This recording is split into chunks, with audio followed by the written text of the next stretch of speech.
Assalamu alaikum students. Hope you all will be fine. In our previous lecture, we study about the factorization type 1. Type 2 factorization is if we have 4 values.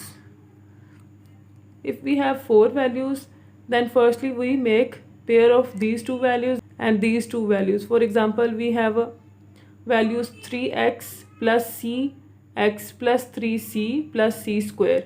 We make pair of 3x plus cx and 3c plus c square, and then we take common factor such as x, because x is a common factor of 3x plus cx, and in this value c is a common factor, and the remaining value is 3 plus c, which is a common value, so we write one time this common value and then x plus c, which is the common factor.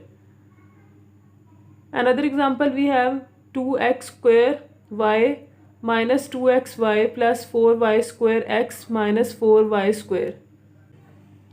2x square y minus 2xy plus 4y square x minus 4y square. इस सवाल में जो हमारे पास constant है वो 2, 2, 4 और 4. ये जो हमारे पास कांस्टेंट वैल्यूज़ दी गई हैं, इन तमाम का कॉमन फैक्टर हमारे पास 2 है और y is another common factor because y is in all these values. So the common factor is 2y. Now the remaining value is 2 is a common factor and then x square. Y is a common factor and y right here. Minus 2xy. 2y is a common factor, x is remaining value. And the next 2 2s are 4. Y is a common factor, but here we have y square, so we write y and then x, which is not a common. In the next 2 2s are 4, y square, 1y which is a common and 1y is remaining. 2y common लेने के बाद जो हमारे पास remaining value आ रही है, इसमें से मज़ीद एक्स स्क्वायर माइनस एक्स में से हमारे पास x कॉमन आएगा, 2yx माइनस 2y में से 2y कॉमन आएगा और रिमेनिंग वैल्यू हमारे पास आएगी x माइनस 1. 2y में जो कि कॉमन फैक्टर है, इसकी रिमेनिंग वैल्यू आएगी x माइनस 1. स्टूडेंट्स, आपने एक चीज़ नोट की होगी, दोनों कॉमन फैक्टर को लिखने के बाद जो हमारे पास रिमेनिंग वैल्यू आएगी वो दोनों सेम होंगी, वो दोनों कॉमन होंगी, इसलिए उसको हम सिंगल यानी वन टाइम लिखेंगे. 2y जो कि हमने पहले कॉमन लिया था, उसके बाद x प्लस 2y, ये हमारे पास जो कॉमन फैक्टर्स थे इनको हमने मिला के लिख दिया. So this is the answer. Now we start exercise 6.3. Factorise the following. Question number 1, ax minus by plus bx minus ay. So the first question we have ax minus by plus bx minus ay. By rearranging the term. इस सवाल को rearrange करने की ज़रूरत क्यों पड़ी? क्योंकि हमारे पास जो वैल्यू थी वो थी ax माइनस by. ax और by में हमारे पास कॉमन कुछ भी नहीं है. इसी तरह प्लस bx माइनस ay में कॉमन कुछ भी नहीं है. सो इसको रीअरेंज इसलिए किया गया ताकि इसमें से कॉमन लिया जा सके. जैसे ax प्लस bx, इसमें हमारे पास अब कॉमन वैल्यू आ रही है वो है x. इसी तरह ay माइनस by, इसमें हमारे पास जो कॉमन वैल्यू आ रही है वो है y. x कॉमन लेने के बाद जो रिमेनिंग वैल्यू हमारे पास आएगी वो यहाँ से a, बिकॉज x हमने कॉमन ले लिया है, b क्योंकि x हमने कॉमन लिया तो वो हमारे पास एज अ कॉमन फैक्टर आ गया. इसी तरह माइनस y हमारे पास कॉमन आ गया, फिर a, यहाँ साइन माइनस का है, यहाँ साइन प्लस का, क्योंकि हमारे पास बाहर जो साइन है ब्रैकेट के वो माइनस का साइन है, सो ये साइन चेंज होकर माइनस की बजाय यहाँ पर प्लस आ जाएगा। इसी तरह y कॉमन था तो जो रिमेनिंग वैल्यू हमारे पास आएगी वो b होगी। अब अगर दोबारा देखा जाए तो a प्लस बी और a प्लस बी ये दोनों जो हमारे पास रिमेनिंग वैल्यूज़ आ रही हैं x और y कॉमन लेने के बाद ये दोनों सेम आ रही हैं, लिहाजा इसको सिंगल यानी वन टाइम लिखेंगे, then x minus y. This is the answer. The next question we have 2ab minus 6bc minus a plus 3c। इस क्वेश्चन में इन दोनों वैल्यूज़ में हमारे पास जो कॉमन वैल्यू आ रही है वो 2b है, because 2 is a factor of 2 and also 6। Another common value is b because 2ab 6bc. It means 2b is a common factor. So 2b remaining जो वैल्यू हमारे पास आएगी वो a, then minus 2 3 is a 6 3 and then b is common, remaining value is c minus common जो है वो 1 assume करते हैं। 1 अगर common लेंगे तो हमारे पास जो remaining value आएगी वो आएगी a माइनस 3c।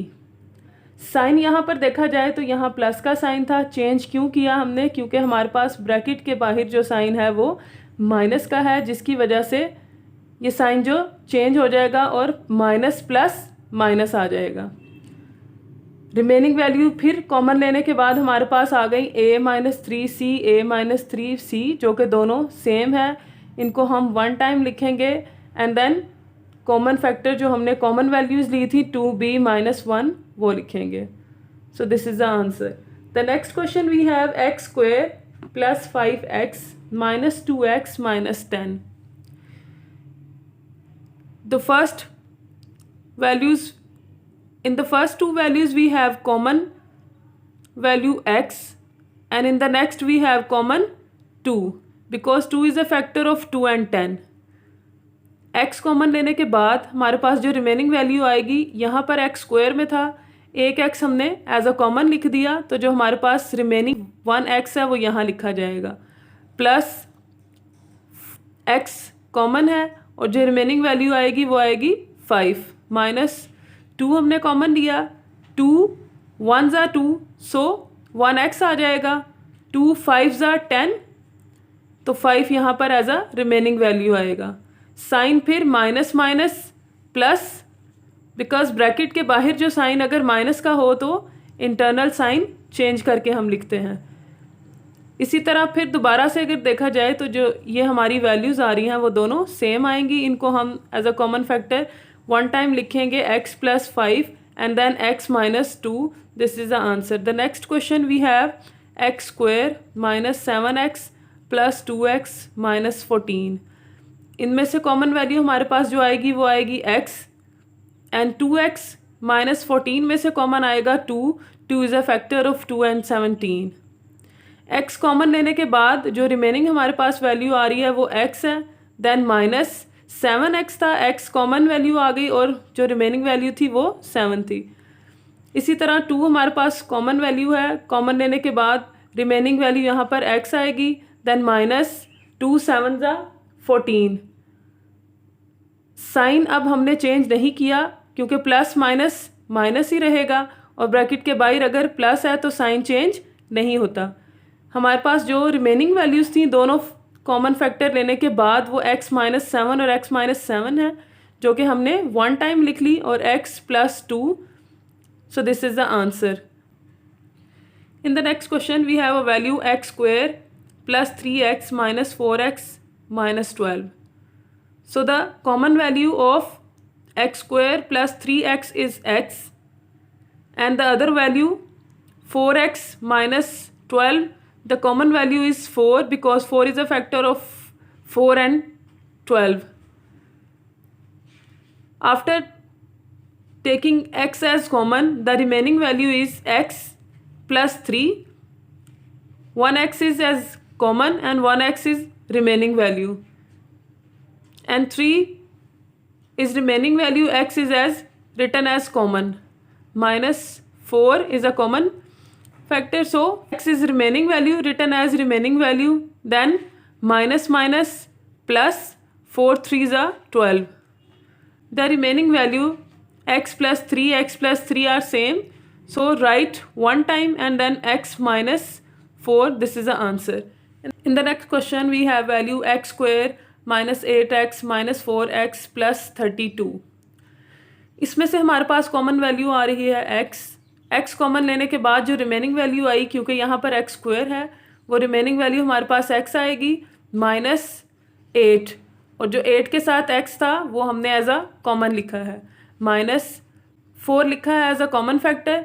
देन जो अंदर वैल्यू हमारे पास रिमेनिंग वैल्यू आएगी वो आएगी x plus minus 4 8 32.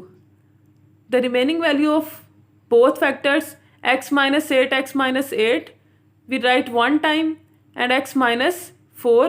This is the answer. In the next question we have a value x square minus 13x minus 2x plus 26. The common value of these two values, यहाँ पर हमारे पास जो common value आ रही है वो x आएगी, और next में हमारे पास जो कॉमन वैल्यू आ रही है वो 2 है। x कॉमन लेने के बाद यहाँ पर x स्क्वायर है तो एक x एज अ कॉमन, और जो रिमेनिंग एक x है वो हम इन ब्रैकेट लिखेंगे, -13x हमने एज अ कॉमन फैक्टर लिख दिया, -2x remaining value minus plus minus 2 13s are 26, so we write 13 here. x minus 13 are the same. So write one time and then x minus 2. This is the answer. In the next question, a square bracket pq minus rs plus b square bracket pq minus rs. The remaining value after taking a common factor is already same. So we write one time pq minus rs and then a plus b square. This is the answer. At the question, we have already same values. Similarly, in the next question we have a value y bracket y minus a minus b y minus a. The remaining value after taking a common factor are same, y minus a, so we write y minus a one time and then y minus b. This is the answer. Okay students, Allah Hafiz.